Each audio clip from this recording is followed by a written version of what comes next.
A Light in the Darkness Chapter 60, Fan Fiction by Azazyel. I do not believe I have seen a more cowardly and bullshit method of winning a wargame in all my years of being an adventurer, Mia said with a vein on her head being proudly displayed. Not only does this damned mirage never go away due to the gods not wanting to miss Jake actually do something, but all he is fucking doing is crafting weird shit which is making all these damned mages and smiths take up my whole damned restaurant. Mia yelled out, but the smiths and mages just ignored her after the last 2.5 days listening to the owner of the Hostess of Fertility complaining. Because they knew she just wanted actual entertainment, and it wasn't like they were just loitering around.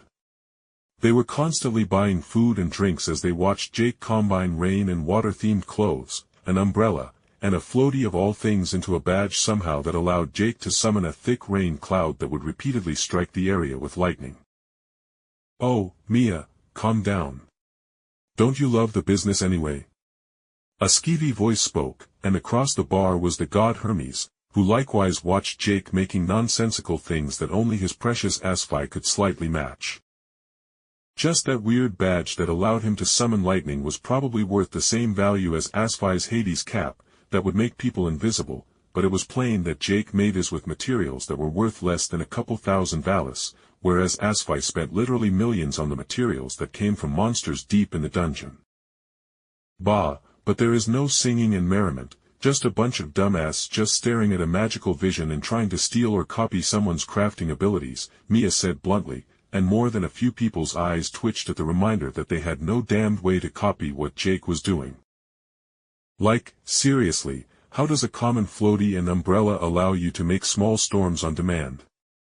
More than one person thought despondently as they wanted to throw a fit at how Jake's crafting made absolutely zero sense, especially with how certain weapons of his used mana and others didn't, when they both clearly made magical effects happen. So Mia, I got some rather interesting news for you. Hermes started off this time quietly, and Mia leaned in a bit as Hermes began to speak. So apparently, with Valletta of the Thantos Familia coming out of the woodwork to bring back Evelis.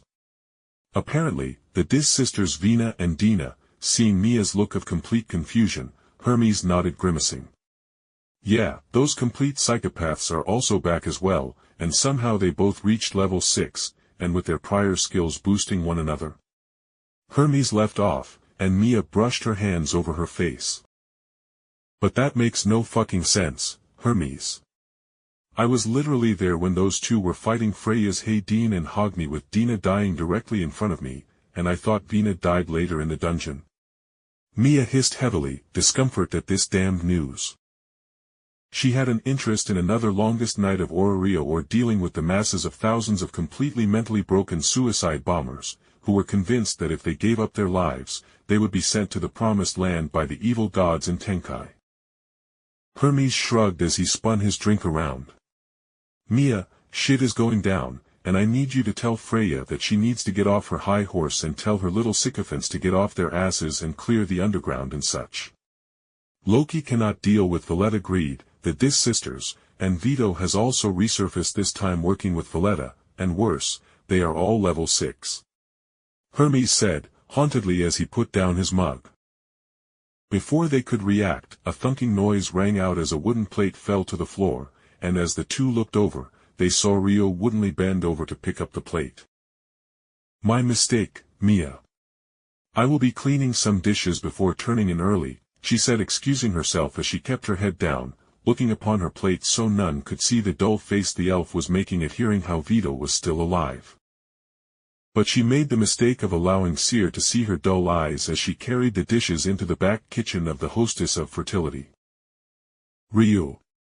Seer could only mutter as she watched Rio silently doing the dishes before Seer's eyes firmed, and she went upstairs to put on a cloak and left the Hostess of Fertility on a mission.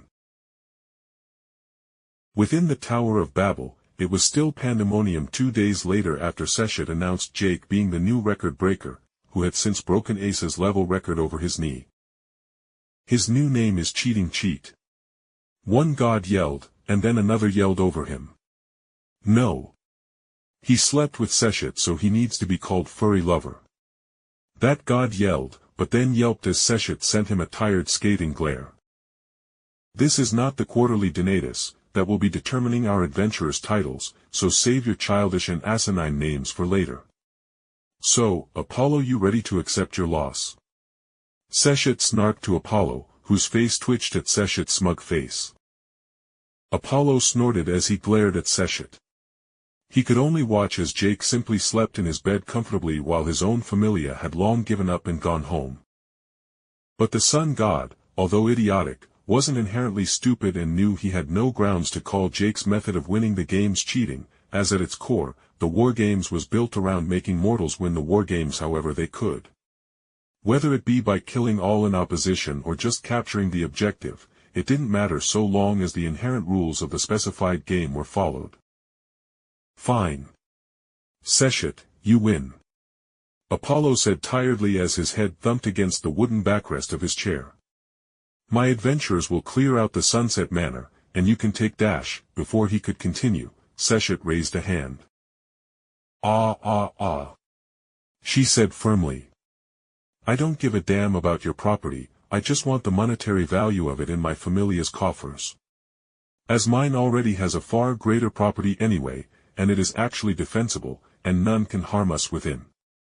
Seshet said straightforwardly, making Apollo's face twist as he closed his eyes and shrugged. Very well. I physically cannot sell the mansion at the drop of a hat. Nor do I have the liquid assets to pay for it, so I will pay it in some installments over the course of the next 5 years. Is that amenable, or otherwise?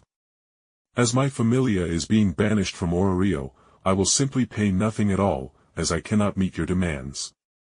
Apollo said frankly, and Seshet tisged at not getting such an easy windfall. Fine, do whatever you want. Rent out rooms in your mansion or something to actually make money, but if you skive on me, I will go with Jake to hunt your ass down, and there won't be a guild stopping us from sending your ass to Tenkai. Seshet warned with a grin that had too many teeth to be natural. And thus, the first wargame of Seshet's familia ended. Not with a climactic final battle and the triumphs of mortals. No, it ended with a man sleeping through the night and scratching his ass to the viewer's gaze in the tens of millions across Orario and the major cities scattered across Genkai.